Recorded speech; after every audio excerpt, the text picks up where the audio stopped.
Birdwatching at the Loeries is the official podcast of this year's event in partnership with VMLY&R South Africa and Bizcommunity.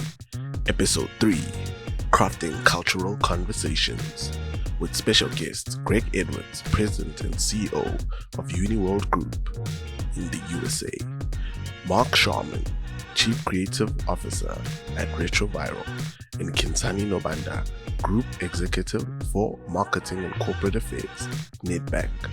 Greg Edwards is President and CEO of the longest-standing full-service multicultural marketing and advertising agency in the United States. UWG has been in the business of connecting brands to multicultural audiences for more than 50 years. Greg spoke to us about thinking beyond demographics and why cultural context is so important if brands are to create relevant messages for an audience that's getting more and more culturally diverse. Good day, Greg. How are you? I'm fine. How about yourself? I'm good, thank you. So we're here at the 45th Loeries Week, and we're here with you. Tell us, what is the reason behind Greg flying all the way from where you're from to here? And perhaps also share a little bit about from where you're from. Okay. So I think I'll start first with, where I'm from, and then we'll give a kind of a frame of reference. I'm from, I live in Detroit, Michigan, in the United States. So yes, to your point, from Atlanta, I think it was a 16-hour flight, to get here.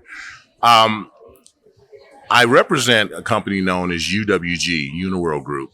Okay. And UniWorld Group. Okay. And so we are America's longest standing multicultural advertising agency. Now, I know that the concept that multicultural in Cape Town has very little relevance because Cape Town is a personification of multicultural. Yes. But in the United States, when we were created over 50 years ago, there was a need to have more multicultural and diverse representation. Yes. And to do that in a way that allowed, at that time, what we would call marginalized communities to be recognized and to be empowered. Yes. So we had this great idea a couple of years ago. My boss, Monique Nelson, our chairman, and she said, you know what? We need to work in other parts of the world and help other communities and be a part of other communities' transformation. Yes. And that transformation is making sure that young people are seen and given a chance to create and to create commerce and through media and content production and all those different things that are part of the advertising industry. So we're taking our first step into venturing, onto the continent and working across Africa here in Cape Town and Johannesburg and with the creation of something that we think will help supplement and be a part of what's happening already tremendously in this area. So our purpose is to really drive this culture, the idea of culture and the idea of the power of culture in driving business. Yes. So. No, this actually is helping us unpack and understand it much more. Now, your relationship with the Loeries, how did that come about, and how did you make the connection from UWG all the way to our shows? So the connection with the Loeries was for us was a natural because the Loeries is a celebration of creativity. Yes, and it was really natural. And what we found interesting about the Loeries also was the idea that it was already celebrating Black culture. Yes. And so it was a natural, right? It was if you're going to talk about taking and being a part of impact with Black culture, then there's no better place to start. So than the Loeries, of course. The Loeries, yeah. No, definitely. And I know that you're hosting a masterclass this week. Yes. So tell us a little bit about that, and what can people look forward to? What do you have planned for that masterclass, and what are you hoping that the outcomes of it will be? So the masterclass is going to focus on the idea of insights that are data-driven insights, actually inspiring culture, cultural creative. And this idea of cultural creative is creative that is culturally born and culturally more significant. Yes. So not watered down or not just simply casting, but really culturally motivating and culturally connecting in such a way that it also tells a story about the people who we are selling products to or people that we're trying to connect with. It becomes their story, and it becomes their story from their point of view and how they interact with brands. So it's about the idea of insights that drive creative that is driven by culture. No, definitely. I feel that is something that is a unique perspective. However, let's say somebody's listening right now and they want you to really unpack what it is that you mean by when you say culturally, because it's one of those words that could have so many defined meanings and could easily be absorbed as, what you mean, what it means to you could definitely not what it is means to me. So I think that's a great question, Yes. and I do want to be clear. For us, culture is driven by our individual experiences Okay. that turn out to be so much more than just our individual experience. They're shared experiences. So let me give you a little Yes. background Yes. on that. What Yes. I mean by Yes. that, Yes. if you think about where I'm from and you think about Cape Town, Yeah. you would say, okay, well, those are two different places and two different spaces in the world. Yes. But for Black people, we share the same experiences all over the world. That's true. And that shared experience is our culture. And that culture is about the individual, Yes. but how that individuality connects with other people. Yes. And so the best way to explain it is we're doing work that recognizes the humanity and it recognizes the contribution that humanity has made to the world. Yes. So the work that you're doing here is not just work for Cape Town or South Africa or across Africa. It's creativity for the world. Yeah. No, Does that make it makes so much sense, and I think like that now fully unpacks it and makes it less ambiguous. Yeah. In a way, and gives people the much more clarity and all of that. So after the Loeries, what does UWG have in the future that's going for it and something that you guys are looking forward to? So what we wanted to do, what we are attempting to do is to bring opportunity Yeah. for young Black creators, young Black writers, Black media, and people who have never realized how important they are in shaping the world, but not doing it from the industry perspective, the advertising industry perspective. Yes. So it's about bringing more opportunities for young people here in Africa, to be a part of the advertising community. Okay. I really do hope that these fruits are actually like found really soon and they drop all the way from the US of A and straight down to our shores and actually create a diaspora for us to actually connect on a global scale. Right. And I'm hoping that at the next perhaps award ceremony such as the Loeries probably next year, we're going to have more conversations about this and packing further the impact that you guys have had. Absolutely. So we're going to hold you guys accountable. Thank you. Is that fair? Thank you. I think that's the most important thing. Yes. Is not only to show up and talk about it, but to be held accountable and deliver. Definitely. No, thank you very much, Greg, and we thank you for your time. Okay. And any parting words that you would like to leave us with here?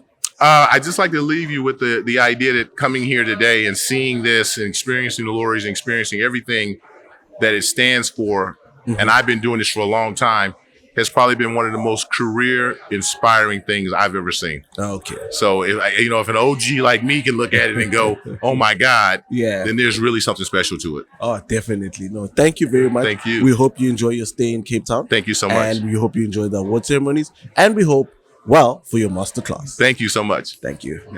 Mark Sharman is CEO of Retroviral, an agency that proclaims it makes brands go viral. Bold move. But with work like My Creepy Teacher in the portfolio, they're getting it right. We asked him what it takes for a campaign to capture the imagination of the public. And because he's also a co-founder of influencer marketing platform Webfluential, we asked him why influencer marketing is so hit and miss for brands. And what can they do better? Hi, Mike. Marlon here. How's it, Marlon? I'm good, thanks. And yourself? Good. Are you strong? I'm very much so strong. Awesome. Firstly, I just wanted to thank you for taking the time to be with us on the Birdwatching podcast for the Loeries. Thanks for having me, man. This is going to be fun. Yeah, hopefully so. So, I mean, let's start here. We on our first episode, we had Gillian Rightford, and she was telling us on the My Creepy Teacher, right? She mentioned that this is the piece of work that gives her work envy. And I'm sure many creatives agree. So tell us about it. Where did the idea come from? How long did it take to pull it all together? Just spill the tea for us, please. That's very kind of Gillian. She's the OG, so that's very much appreciated. It was a wild time, It was during those crazy COVID periods, and prior to that, we'd been chatting to Creepy Crawly about creating some kind of hero brand piece around the Paralympics. So Paralympian swimmers, bird's eye view shots, real beautiful old school pools in the places such as Zoo Lake around Johannesburg. We have such amazing old pools around the country in all different areas, in all different affluents. So there was a real story to be told from that perspective. And then obviously that pesky thing called COVID came along and shut the world down. And with it, so did that idea. And fortunately, we'd worked with Creepy Crawly a few years prior, Jason Goliath, Glenn Beedham, and Pam, as they were starting to break through the clutter and starting to set a name for themselves in the world of comedy. And we had this spoof of similar to like a Crocodile Hunter character, but for South Africa. And Jason Goliath's character was basically, he was conditioned to go and hunt creepy crawlies out of northern Johannesburg swimming pools. He had a vendetta with them. He had the sound that they make while you're trying to sleep at night that was really burning through his soul. And his whole life's mission was to go and pull these things out of pools. And we kind of experimented with creating your product as an antagonist in a story, which was a little bit different from the status quo. And that generated hundreds of thousands of views organically, created a lot of PR. So we already had some kind of relationship there with the brand. And in the middle of lockdown, I used to spend a lot of time riding my bicycle up and down our cul-de-sac. So many of us have PTSD from those times. We forget the marathons people were running up and down their apartments. I remember Ryan Sands down in Hout Bay. He did an entire 160-kilometer race around his home in Hout Bay. I mean, it was crazy times. And one day I came back from work and it was, you're burning the midnight oil, you're trying to pivot, you're trying to keep your revenue flowing and your staff employed. And I took a little bit of a time out and my wife and I sat down to watch My Octopus Teacher. And I absolutely loved it. I mean, I'm like the arty-farty one in the relationship. So I loved the cinematography, loved the narrative, loved the octopus being the star of this documentary that was creating worldwide fame. And I ended up not being able to watch the end of the thing because my wife said, this is ridiculous. I'm not watching another minute. What a lot of trash. And I was hurt to my creative core.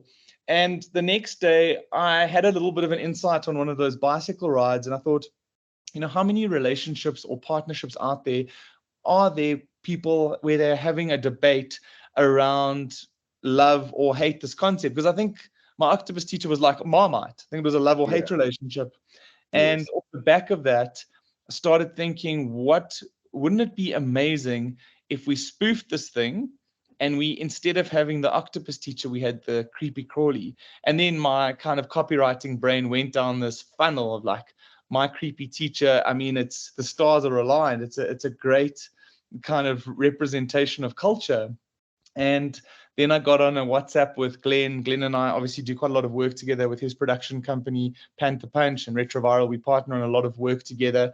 And why I love working with them is that as comedians, as stage actors and commercial actors, he and his business partner, Oliver Booth, like all of us understand the importance of that delivery from a stage perspective and the importance of an improv perspective. So we started bouncing some lines. I always love writing directly from scripts that exist from a spoof perspective. Glenn always talks about spoofs, saying you should never belittle the subject matter, but you should create the humor where everybody finds it funny, even the subject matter that's being spoofed. So we bounce some thoughts backwards and forwards. We send some voice notes to the client on the Retroviral WhatsApp group. We also bounce a lot of ideas before they go to client. Fortunately, we've got about 20 staff. We've got a mixture of cultures, backgrounds, shapes, and sizes. And there's freedom for the agency to kind of challenge ideas. So I'll put something out there, guys, is this something that is mainstream enough, or am I being the old white guy in the agency and it's not going to have national appeal? And then you get the debate saying, no, actually, this is quite interesting because you're getting these pockets of Twitter talking about it. You're getting these pockets on this social platform talking about it. So we thought, well, let's give it a crack. So we said to the client, Obviously, we couldn't do our Paralympian idea, but what if we spoofed my octopus teacher and sent the trailer of the film? We sent some of Glenn's lines where he was doing it's just so magical, beautiful, swimming with the sea creature, swimming with my creepy teacher, and doing all these lines. I mean, I was in tears when I was getting these WhatsApps from Glenn, and that's how we do a lot of our work, not just with Glenn, but a lot of comedians like Don Goliath. We will riff on WhatsApp, we will send voice notes. I love messing around with accents and voices too. So we get to the space where there's a lot of play first before you end up refining what that concept is. And the client had a lot of trust in us and said, cool, let's go for it. Let's put it together. Glenn and his team at Panther Punch found the home in Cape Town. And it was literally one of those shoot it today, edit it tomorrow. And then by the time it was ready to go live, it was just so magical. So we sent it to client. He was happy.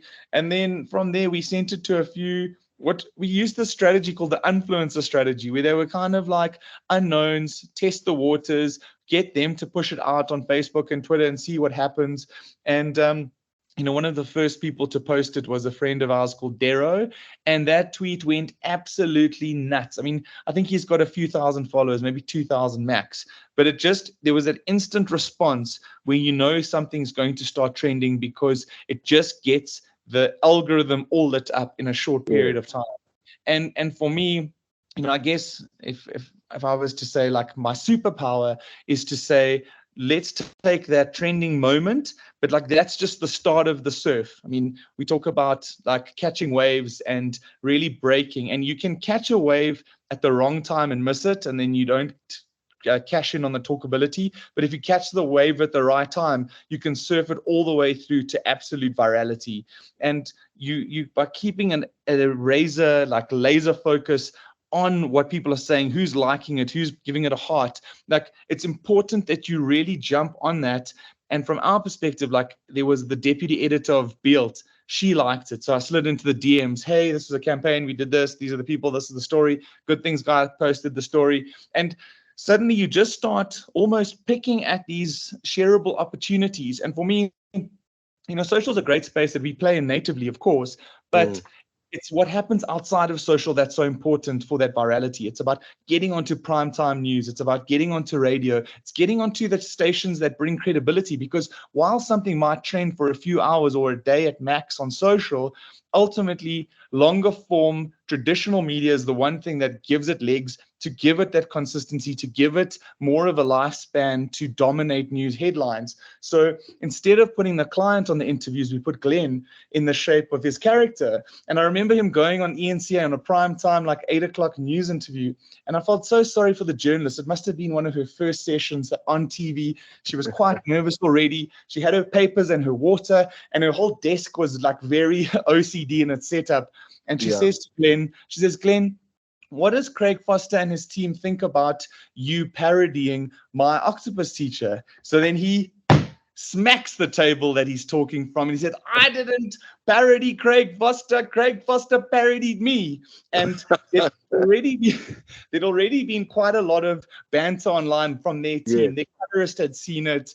The wife of Craig Foster had seen it, and she posted positively about it. So we knew that even though their subject matter was so serious, going back to that earlier point about not belittling the subject of a spoof, but rather making fun of the whole storyline itself and making the creepy crawly the actual hero, they saw the light side of it, and they didn't feel like we were being derogatory or rude to them. So they also kind of gave it a stamp of approval, which then led to the Sunday Times running a Q&A with them and asking them about Creepy Teacher.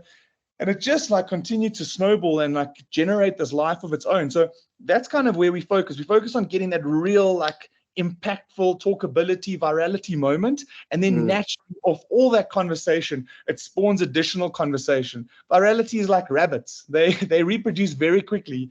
And the next we were an ad of the day in Mexico, an ad of the day in Europe somewhere. There were a couple of ladies talking about it on one of the Australian podcasts.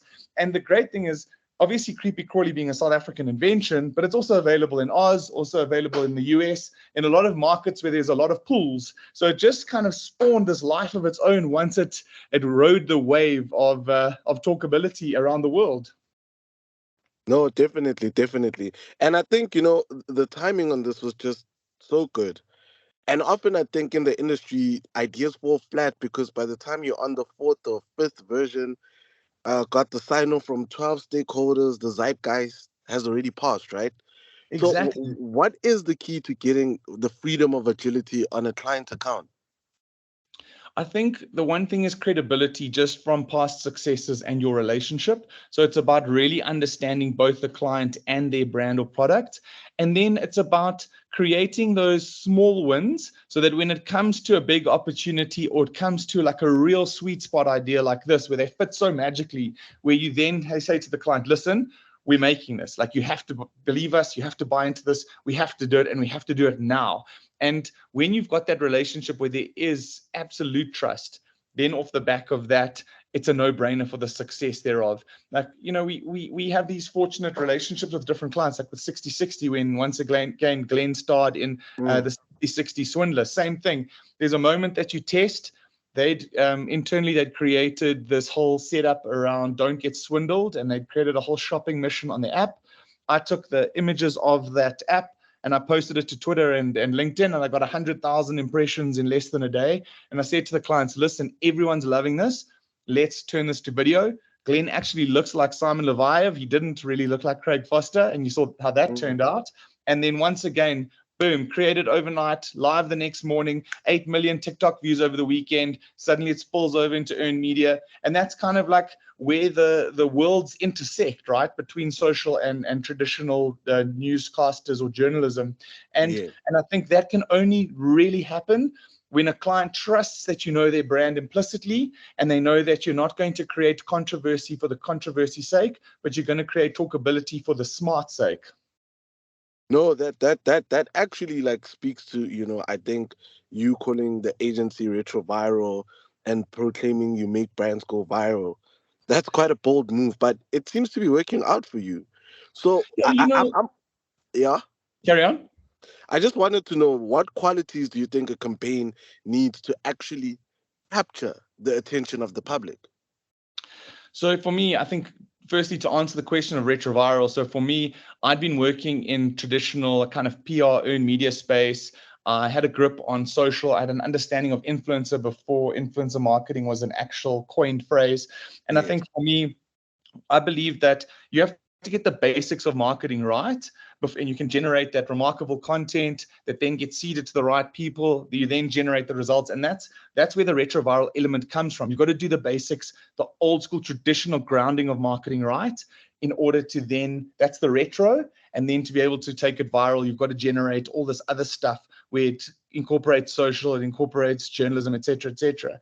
But I think effectively what happens with all of this stuff is that it's about the understanding of that remarkable content space.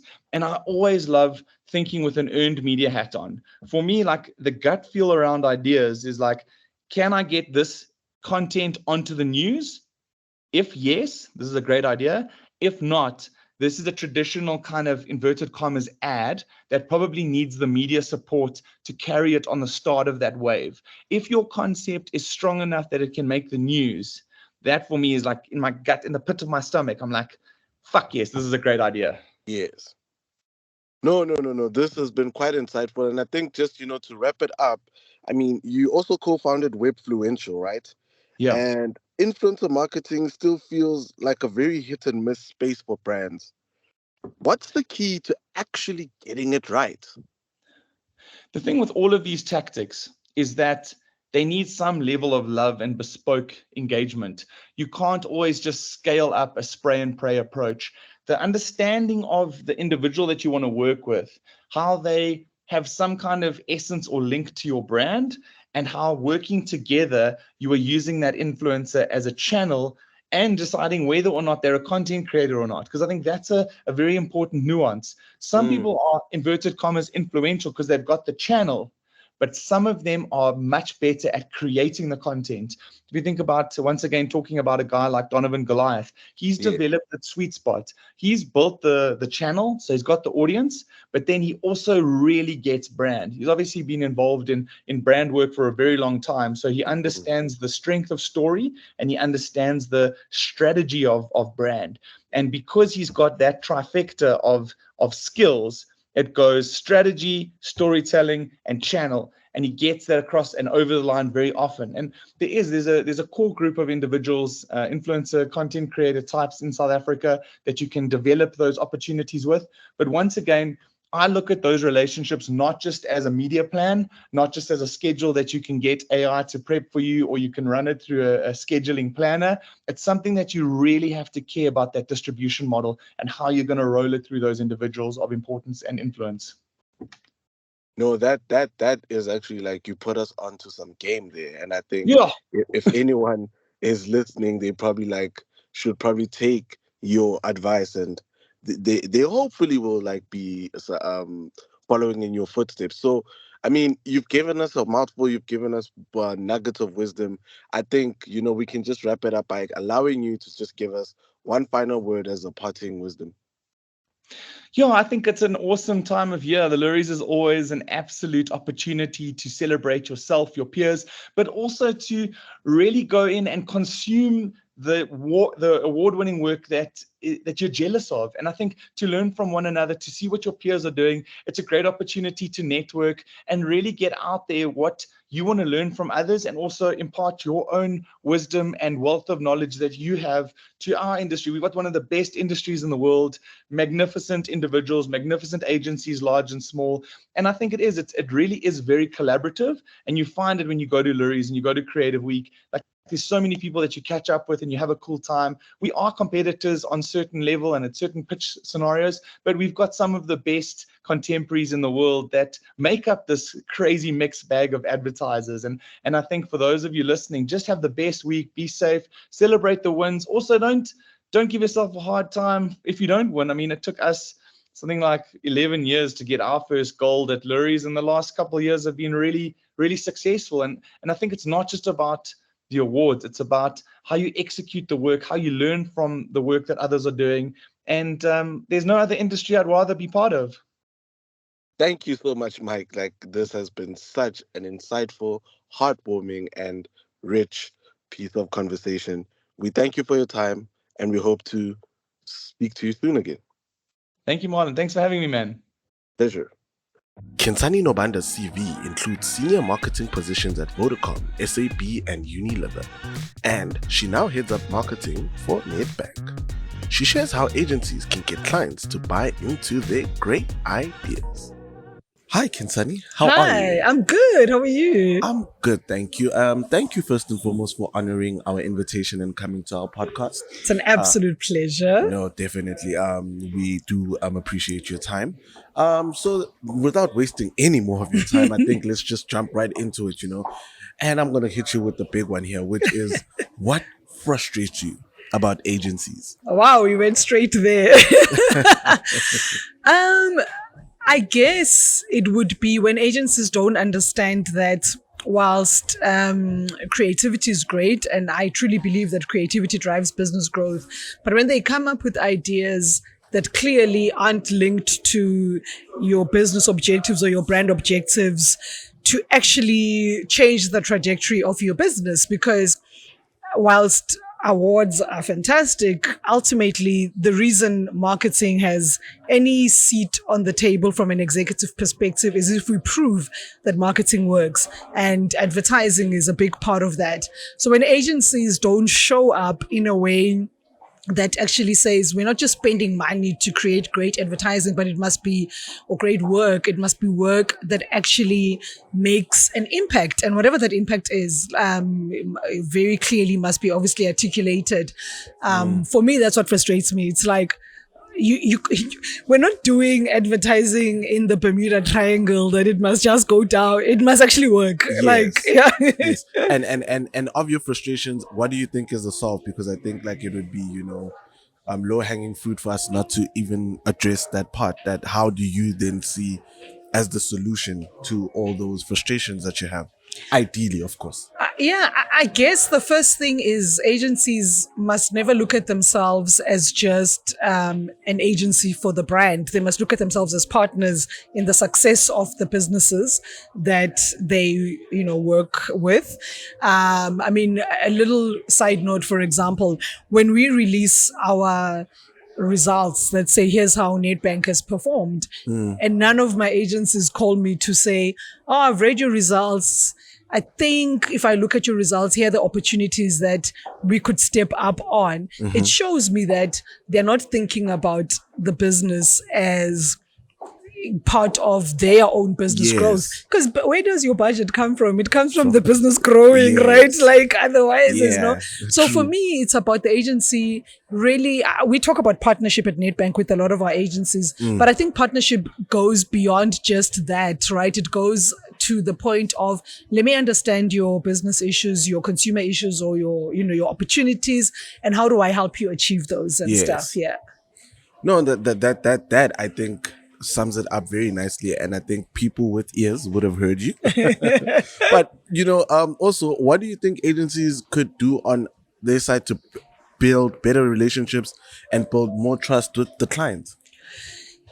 Yeah, look, so it's an interesting question, because if you think about the agency relationship in general, it's managed by the marketing teams. Yes. But I do think that agencies could get more acquainted with not just the business, but the people who run the business. Yes. Get acquainted with how does this business generate revenue? Because when they start talking in that way, in terms of the campaigns that they're presenting and stuff, it actually lands them in a way that builds better relationships. And then I respect agencies. I can't do what they do, but you must also respect us on the other side. So sometimes what I find with agencies is they ignore the fact that your client has got many years of experience working in this industry. And sometimes you're wrong, and just listen to the client. Let's have an open dialogue here. So for me, I think that would really help, because I do sometimes think, especially creatives, I'm going to be a little bit controversial here. Creatives, Go right ahead. I think creatives, when they've come up with an idea, they hold on so much to it. And when you've got a client who says, look, I don't think it works because of 1, 2, 3 reasons, especially a client that you've got a very good relationship with, you must understand it comes from a place of wanting to do the best work that's going to make the best impact. And open yourself up, I think, as agencies, as creatives, to the fact that actually your client sometimes can judge the work better in terms of, will this work for us or not? I think that would help. No, definitely. I think the biggest thing is that creatives do this thing where they personalize their ideas, and when you criticize the ideas, it feels like you're criticizing them personally, because it is their personal idea. I'm not saying that this is a right or wrong thing, but it's just me playing devil's advocate here. But I think you do have something right there, and I think some people would take that advice and would probably make better relationships with people such as yourselves. But now, budget conversations are a constant battleground, right? For agencies and clients. What would an agency need to do or say to unlock more budget from their clients? I think this is the $1 million question that most people want to know. How can we ask for more money? You can't. Here's the reality. You look at the GDP of South Africa, you look at business performance, you look at all of that, right? Yeah. At a basic level, if we think about it, our economy is not growing at the level that we need it to, both for businesses as well as for agencies. Now, when an agency comes to me and says they want more money, unless you can show me a return on marketing investment, if we do this, Khensani, here's what's going to happen to your deposits. If we do this, here's what's going to happen to selling your transactional products or home loans. Then the conversation is moot, to be honest, because my challenge on the other side behind me is sitting with an executive team and justifying that budget that they already think is a lot, right? So for me, Actually, the unlocking of more budget goes back to partnership. When you understand what my business challenges are, you bring solutions that solve those business challenges and can show what the return is going to be. You can unlock more budget. So I said they can't, as in you can't convince me, hey, give us more money. It can't be. It actually has to be a business conversation. I truly believe creativity drives business growth. Okay. My problem is I see a lot of creativity that is not linked to driving business growth. So there's no way you're going to unlock more money if you just do nice creativity. That's all nice for us.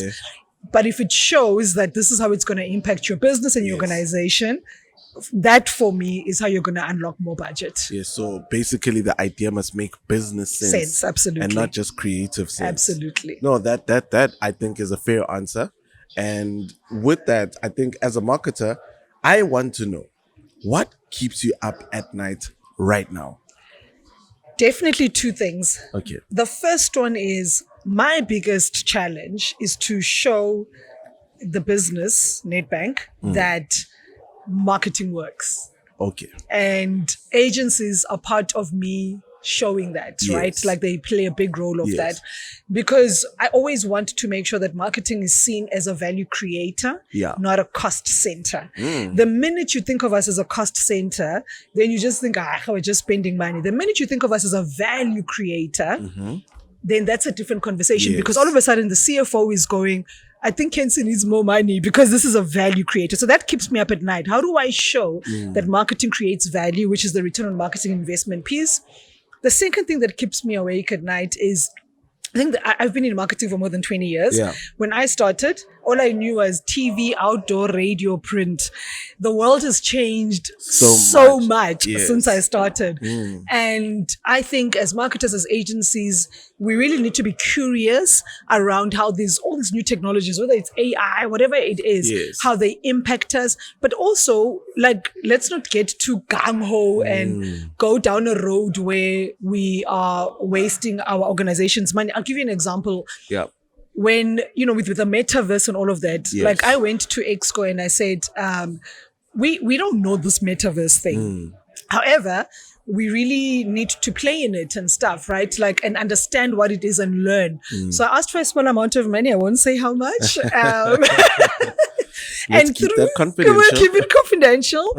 But through that, there's two things we did. We were the first bank on the continent that went into and bought land in the metaverse with Ubuntu Land. Okay. And we're the first bank in the centralized metaverse, where we've got a game called Chow Town, which on Roblox, which teaches kids how to basically manage their money better while they're playing a game. Oh, okay. You know why that was fantastic for us to actually play in it? We now know that going forward, the centralized metaverse is actually much more aligned to our goals and what we want to do versus decentralized. Yes. And we would never have gotten there without actually trying it out.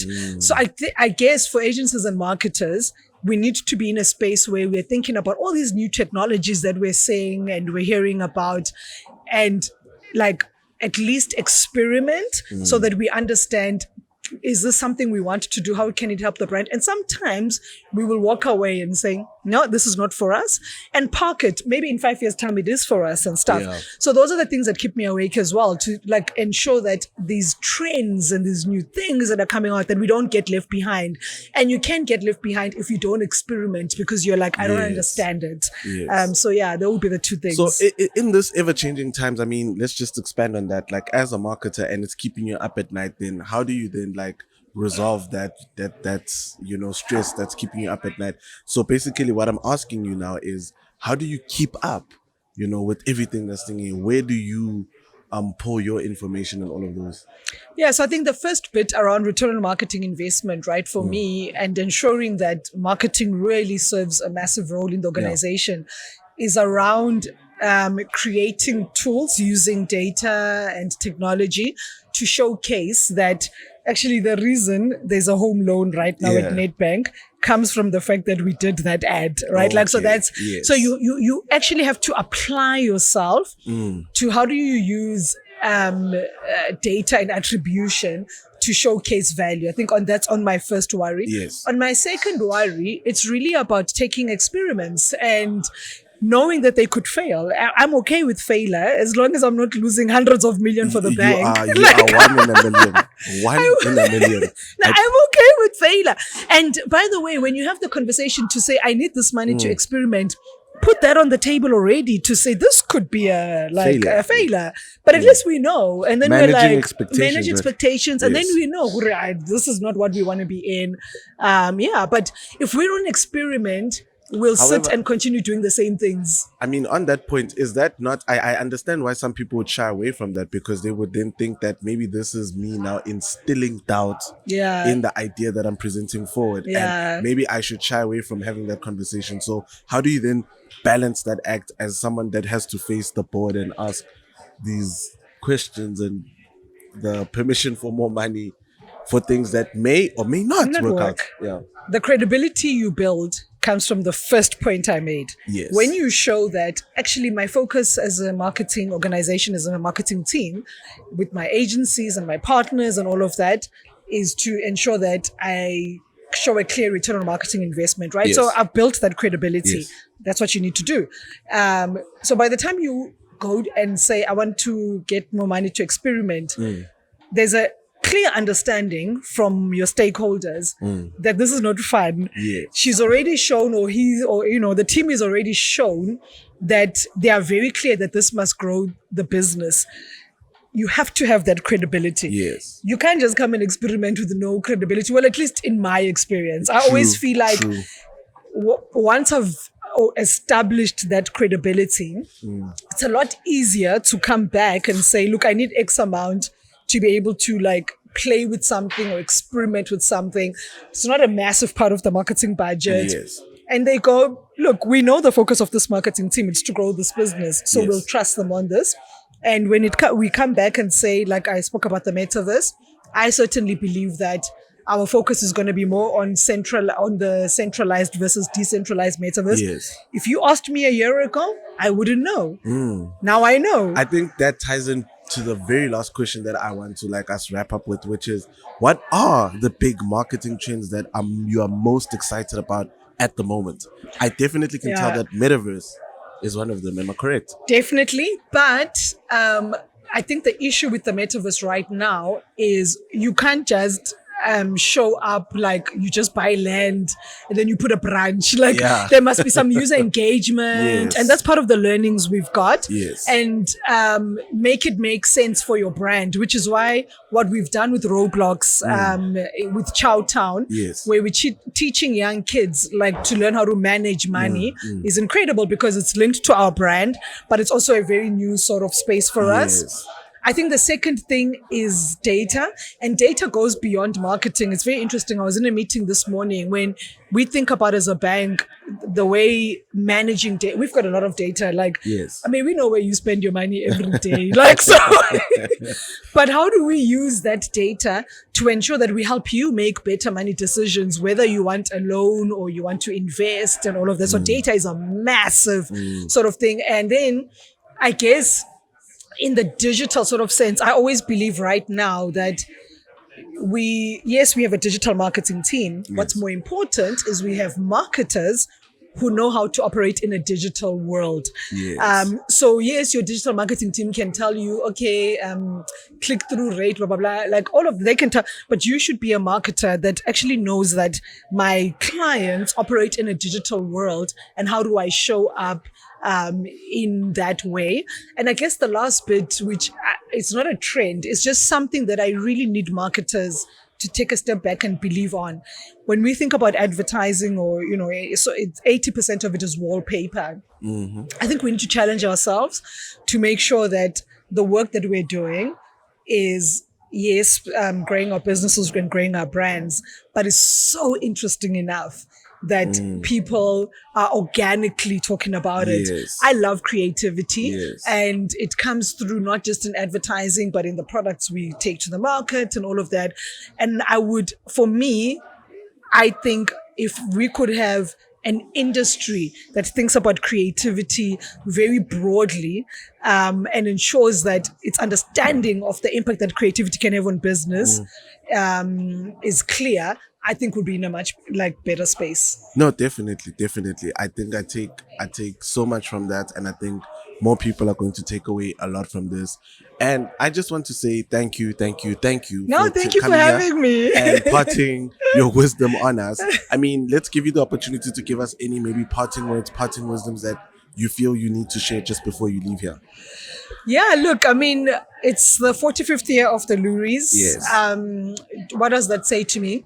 It says we have 45 years of recognizing great work. Yes. 45 years of recognizing great people. Yes. And 45 years is enduring. Very much. It actually shows that creativity in the right place, used in the right way, really, really works. So yeah, I'm grateful, to be honest, to even be on the board of the Loeries, to be part of this 45th year. I'm grateful because we've won our own Grand Prix, like our one and only as Nedbank a few years ago. We won more. But hopefully you do better this year as well. I hope, but I'm cool. Like, I think we are incredibly lucky as a brand that we've got an executive team and a board that actually supports our marketing vision and what we want to do from an advertising perspective. And we're incredibly lucky that we work with agencies such as Levergy, Media Shop, Joe Public, Riverbed, Stratnovate, that have the same vision that we have. Yes. This doesn't come without putting in the work. You actually have to put in the work as clients, as agencies, to make sure that you're aligned in what you're trying to do, and then be brave. Oh, be brave. Be brave. It's one of the most spoken words, but the hardest things to It do. is. Do you know, you're in a bank, ne? Yeah. But right, guys, this is risky. No, definitely. And we take so much from what you said. Thank you once again for coming here. Thank you for sharing insights with us. And we hope to speak to you again soon. Awesome. Thank you for having me. Thanks. That was another sensational episode of Birdwatching at the Loeries in partnership with VMLY&R.